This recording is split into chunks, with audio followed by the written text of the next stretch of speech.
बिस्मिल्लाहिर्रहमानिर्रहीम। अस्सलाम वालेकुम नाज़रीन, आप यूट्यूब चैनल देख रहे हैं।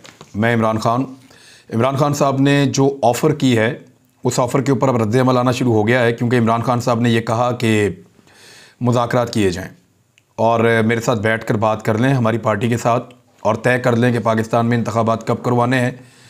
अगर PDM की जमातें पाकिस्तान तहरीक-ए-इंसाफ के साथ तय कर लेती हैं तो फिर इमरान खान साहब असम्बलियाँ एक फार्मूले के तहत तहलील करेंगे और इसमें अच्छी बात ये होगी कि इलेक्शन कमीशन के मामलात, इंतखाबात के मामलात और किस तरीके से होंगे, कब होंगे और वो कवायद व ज़वाबित जो हैं उनके ऊपर भी रूल्स तय हो जाएंगे इलेक्शंस के, और तमाम पॉलिटिकल पार्टीज़ तैयारी करके इलेक्शन में जाएंगी और सबको कुछ टाइम मिल जाएगा, सबको कुछ ना कुछ फेस सेविंग मिल जाएगी। तो ये एक अच्छी बात होगी अगर बैठ कर बात कर लें पॉलिटिकल लोग, और इससे जो है वो पाकिस्तान के पॉलिटिकल लोगों की इज़्ज़त भी होगी। यानी ज़रूरी नहीं है कि हर मरतबा इस्टेब्लिशमेंट आपको बिठाए और आपके फ़ैसले करे, और इस्टेब्लिशमेंट के फ़ैसलों की वजह से फिर सियासतदान अपनी वक़्त खो देते हैं, अपनी हैसियत जो है उसको लगातार कम करते हैं। लिहाजा पाकिस्तान के सियासतदानों को ये फ़ैसला खुद कर लेना चाहिए। इमरान खान साहब ने ये ऑफ़र किया, अदरवाइज़ फिर इमरान खान साहब के पास कोई ऑप्शन नहीं बचेगा और वो पंजाब की और खैबर पख्तूनख्वा की असम्बलियाँ तहलील करेंगे। अभी भी बहुत सारे लोग सवालात उठा रहे हैं कि क्या वो ये असम्बलियाँ तहलील कर पाएंगे। वज़ाहिर परवेज़ इलाही साहब ने उनको लिख कर तहलील करने के लिए पेपर थमा दिया है इमरान खान साहब को, लेकिन ये पेपर कितना इफ़ेक्टिव होगा और क्या इसकी बुनियाद के ऊपर ये सारी चीज़ें हो जाएंगी, ये बड़े सवालात हैं। इनके जवाब जो हैं वो आने वाले दिनों में आपको मिलेंगे और बहुत सारी चीज़ें वक्त पर छोड़ देनी चाहिए। वक्त खुद फैसला करेगा कि कौन कहाँ खड़ा है। बहरहाल अपने अपने खदशात सबके मौजूद हैं, लेकिन PDM की जमातों की जानिब से एक अच्छी बात यह है कि एक तो PDM के जो वज़ीर ख़ारजा हैं ख्वाजा आसिफ, उनका एक स्टेटमेंट आया, उन्होंने कहा हो सकता है इमरान खान वज़ीर दिफ़ा हैं, उन्होंने कहा हो सकता है इमरान खान मुज़ाकरात की पेशकश में मुखलिस हों। अब वो सीरियस ले रहे हैं, वरना इससे पहले हमने देखा कि जब भी इमरान खान साहब ने मुज़ाकरात की बात की तो उसको मजाक में उड़ाया गया और ये कहा गया कि हम क्यों बात करें, आपकी हैसियत क्या है, और फिर मजाक उड़ाने के लिए मुख्तलिफ क्लाउन्स को छोड़ दिया जाता है, पॉलिटिकल क्लाउन्स जो बार बार ये कहते हैं कि ये तो भीख मांग रहे मुज़ाकरात की, पैरों में गिर पड़ा है, इस किस्म की बातें वो ताने कसते हैं। लेकिन पॉलिटिक्स में मुज़ाकरात की हैसियत से इनकार नहीं किया जा सकता, बातचीत से ही बड़े से बड़े मसले का हल निकल आता है बाज़ औक़ात। तो अब वज़ीर दिफ़ा और मुस्लिम लीग नून के मरकज़ी रहनुमा ख्वाजा आसिफ ने कहा है कि सियासतदानों को हमेशा मुज़ाकरात में रहना चाहिए, मगर ये मशरूत नहीं होने चाहिए। हो सकता है इमरान खान बातचीत की पेशकश में मुखलिस हों। राना सनाउल्लाह साहब ने भी इससे पहले बात की थी कि हमारे साथ आएँ और आकर बैठ कर बात करें, और राना सनाउल्लाह ने कहा कि अगर इमरान खान साथ बैठेंगे तो कोई ना कोई हल निकल आएगा। PDM तो हमेशा ही मुज़ाकरात को तरजीह देती है और इस पर यकीन रखती है। इमरान खान की पेशकश पर शहबाज शरीफ, फजल रहमान और आसिफ जरदारी से मुशावरत के बाद ही फैसला करेंगे। मैंने ये बात पहले भी की है कि जब भी फैसला होगा उसके बड़े स्टेक होल्डर्स हैं, जो वो एक नहीं है, वो 4-5 है। जो मेन 4-5 बड़ी पॉलिटिकल पार्टीज़ हैं उन्होंने मिलकर फैसला करना है इंतखाबात में जाने का। अब उसमें एक पार्टी जो है वो PMLN है, एक पार्टी जो है वो पीपल्स पार्टी है, एक उसके अंदर पार्टी जो है वो फजल रहमान साहब हैं, उनको फैसला करना है। MQM एक अहम स्टेक होल्डर है इस सारे मामले का, क्योंकि वो इस फैसले के अंदर शामिल होंगे, उनके वोटों की वजह से ये हुकूमत बनी है, 7 उनके MNAs हैं। उसके बाद बलूचिस्तान अवामी पार्टी, ये बाप पार्टी जो है इसके भी 4 MNAs हैं, इनका भी बड़ा इंपॉर्टेंट रोल होगा। बाकी ANP वगैरह पहले ही कह चुके हैं कि आप जल्द इंतखाबात करवाएं। जमात इस्लामी भी पाकिस्तान में इंतखाबात चाहती है, और बाकी जमातों का जिनका स्टेक कम है या नहीं है, मुस्लिम लीग काफ, उनके लिए इलेक्शन आप आज करवा लें, आज भी ऐसे हैं, आप 1 साल के बाद करवा लें तब भी उनके लिए इलेक्शन वैसे ही हैं। तो स्टेक इन 5 जमातों का, ख़ास तौर पे 5-6 जमातों का है जो ये तय करेंगी कि इंतखाबात कब करवाने हैं। अच्छा, वफाकी हुकूमत में ये सारी जमातें अपनी अपनी तादाद के साथ मौजूद हैं, जबकि सिंध की एक हुकूमत पीपल्स पार्टी के पास है, और बलूचिस्तान जैसे ही पाकिस्तान में इलेक्शन अनाउंस होंगे वो ऑटोमेटिकली उन इलेक्शंस के साथ चला जाएगा और वो हिस्सा बनेंगे इंतखाबी अमल का, क्योंकि बलूचिस्तान अवामी पार्टी की हुकूमत है, तो इसलिए उनकी मर्ज़ी पूछना ज़्यादा इम्पॉर्टेंट है, शायद MQM से भी ज़्यादा इम्पॉर्टेंट है उनकी मर्ज़ी पूछना। तो ये सारा फ़ैसला मिलजुल कर PDM की जमातों को करना होगा, वो अपना फ़ायदा और नुकसान देख कर फैसला करेंगे। लेकिन अगर इमरान खान साहब ने ये ताख़ीर होती है और इमरान खान साहब को कोई मुज़ाकरात में संजीदगी नज़र नहीं आती, या वो ये देख रहे हैं कि 1-2 हफ्ते लेकर टाइम ज़ाया किया जा रहा है, तो फिर इमरान खान साहब फौरी तौर पे असम्बलियाँ तहलील कर सकते हैं और इंतखाबात के लिए माहौल बना सकते हैं। अब वो इंतखाब पूरे पाकिस्तान में होता है या 66% पाकिस्तान में होता है, ये डिपेंड करेगा उस वक्त। लेकिन 66% नशिस्तों के ऊपर इंतखाब क्योंकि करवाना पड़ेगा, अगर सारी सीटें आप मिलाएं तो वो इतनी बनती हैं। और इमरान खान साहब ये बात कह भी चुके हैं कि ये तो फिर तय कर ले हुकूमत की, उन्होंने पूरे पाकिस्तान में इलेक्शन करवाना है या 66% पाकिस्तान के अंदर जो इलेक्शन होगा वो इलेक्शन करवाना है। इसमें मैंने आपको पहले भी बताया कि आसिफ अली जरदारी साहब को नुकसान हो जाएगा। वो इस नुकसान से बचने के लिए कोशिश करेंगे कि सिंध का इलेक्शन बाकी इलेक्शंस के साथ ही हो जाए। तो इस वक्त नेगोशिएशन के लिए इमरान खान साहब ने जो कहा उस पर थोड़ी सी संजीदगी इस मद में कि जो PDM की हुकूमत है बयानात की हद तक उन्होंने दिखाई है और इस ऑफ़र का मजाक नहीं उड़ाया। वरना नॉर्मली मरीम नवाज़, मरीम औरंगज़ेब और बाकी जो ख़वातीन हैं वो मजाक करना शुरू कर देते हैं और चीज़ों का जो है उस पर टॉन्टिंग उनके रिमार्क्स आते हैं, जिसके बाद कोई भी जो एक अपॉर्चुनिटी होती है मुज़ाकरात की वो हमेशा ज़ाया हो जाती है। दूसरी जानिब इमरान खान साहब ने एक और फ़ैसला किया। उन्होंने अपने पार्टी अहदेदारों को ये कहा है कि एस्टेब्लिशमेंट के मुताल्लिक बयानात ना दिए जाएं और फ़िलहाल उन्होंने रोक दिया है क्योंकि एस्टेब्लिशमेंट में एक तब्दीली हुई है। आर्मी चीफ़ एक चले गए, दूसरे आर्मी चीफ़ आ गए। तो पाकिस्तान तहरीक इंसाफ और दीगर जमातें ये तवक्को कर रही हैं और पाकिस्तान का मीडिया और पाकिस्तान की सिविल सोसाइटी और पाकिस्तान के आम लोग भी ये तवक्को कर रहे हैं कि जो पॉलिसी गुज़िश्ता 8 महीने में पॉलिटिकल पार्टीज़ के ख़िलाफ़, मीडिया के ख़िलाफ़ और पाकिस्तान की जो वकला हैं या सोसाइटी है, सिविल सोसाइटी, उनके ख़िलाफ़ जो पॉलिसी रखी गई है वो पॉलिसी अब नहीं होगी आने वाले दिनों में। तो इस मुस्बत उम्मीद के साथ इमरान खान साहब ने यह कहा है कि जी पार्टी अहदेदार जो हैं वो एस्टेब्लिशमेंट के मुतालिक बयानात ना दें। तो उम्मीद की जा सकती है कि एस्टेब्लिशमेंट भी इसके बदले में लोगों को फ़ैसला करने दे और अपने आप को ये जो एक गंदी सियासत हुई है इस सियासत से बाहर कर दें। देखें हुआ क्या है। जनरल कमर जावेद बाजवा साहब ने जो आखिरी क्लेम किया अपनी आखिरी तकरीर में वो ये किया कि हम गैर सियासी हो चुके थे, हम सियासत में किसी किस्म का हिस्सा नहीं ले रहे थे। लेकिन अगर आप गौर करें तो अब जो बातें हम बता रहे थे कि रिजीम चेंज ऑपरेशन के दरमियान अदालतें खुलवाई गई रात के वक्त, हम ये गिला कर रहे थे कि वो कौन था जिसने अदालतें खुलवाई। तो नजम सेठी ने कहा कि वो जनरल बाजवा थे, उनको लगता था कि इमरान खान साहब उनको सैक कर देंगे तो इसलिए उन्होंने आधी रात को अदालतें खुलवा दी। और उस वक्त एक और स्टेटमेंट भी आया था कि खदशा था कि मार्शल लॉ लग जाता मुल्क में अगर अदालतें ना खुलती या सूरत हाल को कंट्रोल ना किया जाता। तो इस तरह से नजम सेठी का जैसे स्टेटमेंट है, जैसे दीगर लोगों के स्टेटमेंट हैं अब सामने आ रहे, जैसे मून सलाई का स्टेटमेंट है, उन्होंने कहा कि बाकायदा जनरल बाजवा ने उनको बुलाकर कहा कि आप इस साइड पे चले जाएं और जनरल बाजवा इन्फ्लुएंस कर रहे थे पॉलिटिक्स के अंदर। तो उनका ये जो एक मौक़िफ़ था कि वो पॉलिटिक्स में नहीं थे, ये गलत साबित हो गया है।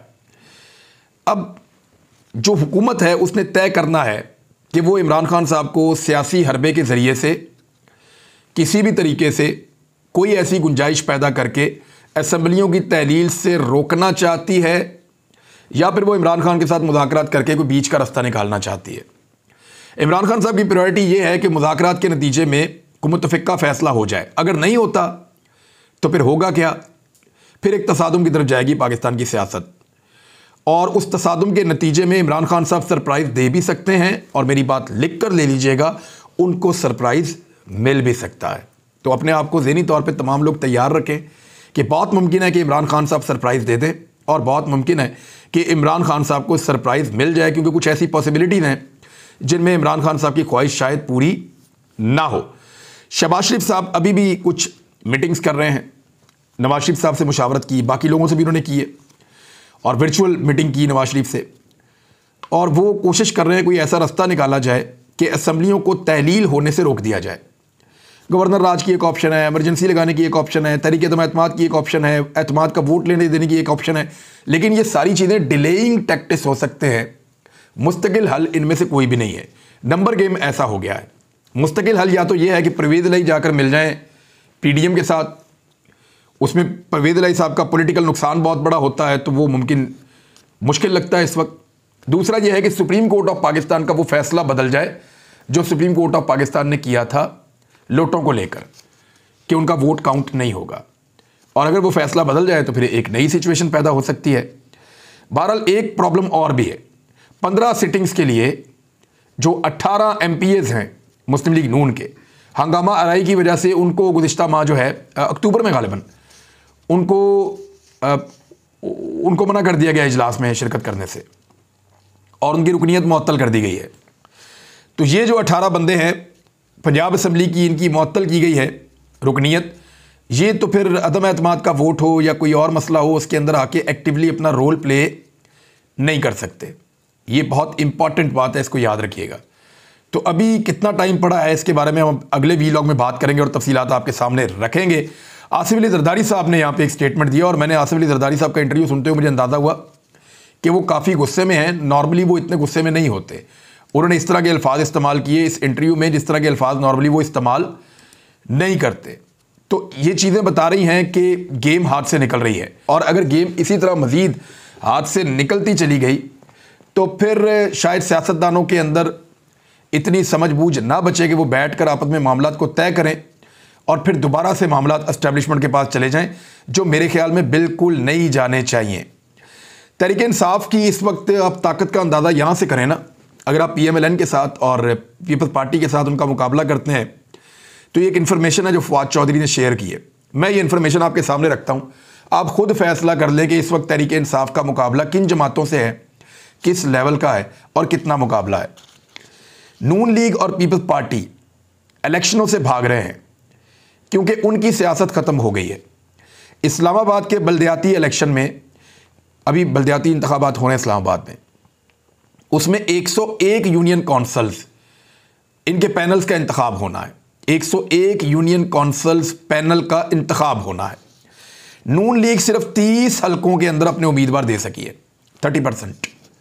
पीपल्स पार्टी का एक भी पैनल नहीं है। मुकाबला तहरीक इंसाफ और आज़ाद उम्मीदवारों के दरमियान है। यहां से आप अंदाज़ा कर लें कि पाकिस्तान तहरीक इंसाफ कितनी रफ्तार से आगे बढ़ी है और कितना पीछे छोड़ गई है PMLN को और पीपल्स पार्टी को कि उनको इस्लामाबाद के अंदर, जो कैपिटल है पाकिस्तान का, उस जगह के अंदर उनको बंदे नहीं मिल रहे जिनको वो अपने उम्मीदवार के तौर पे बल्दियाती इंतखाबात के अंदर उतार सकें। और ये उस वक्त हो रहा है जब इस्लामाबाद के ऊपर हुकूमत शहबाज शरीफ की है। यानी ये वो 27 किलोमीटर का रेडियस है, वाहिद रेडियस है 27 किलोमीटर का, जहां पे PDM की हुकूमत है। तो जिस जगह पे उनकी हुकूमत है वहां पे उनके पास उम्मीदवार नहीं है। यानी जहां पे हुकूमत है वहां 101 में से सिर्फ 30 हलकों के अंदर उनके पास उम्मीदवार हैं PMLN के पास, और पीपल्स पार्टी के पास वो भी नहीं है, एक भी पैनल उनका मुकम्मल नहीं है। और PTI का मुकाबला हर जगह पे आज़ाद उम्मीदवारों के साथ हो रहा है। ये क्यों हो रहा है? क्या PMLN ने अपने उम्मीदवार आज़ाद छोड़ दिए? ये भी एक बहुत बड़ा सवाल है। लेकिन आज़ाद छोड़ने का मतलब ये है कि उनके टिकट के ऊपर लोग इलेक्शन लड़ना नहीं चाहते, या लोग शेर के इंतखाबी निशान पर इलेक्शन लड़ने से डर रहे हैं। वो ये सोच रहे हैं कि वोट नहीं पड़ेगा, पब्लिक हमें वोट नहीं डालेगी। ये बड़ा अलार्मिंग है PMLN के लिए, और इसी सिचुएशन का सामना उनको थ्रू आउट पंजाब में करना पड़ेगा। और पीपल्स पार्टी को ये सिचुएशन सिंध में देखनी पड़ सकती है।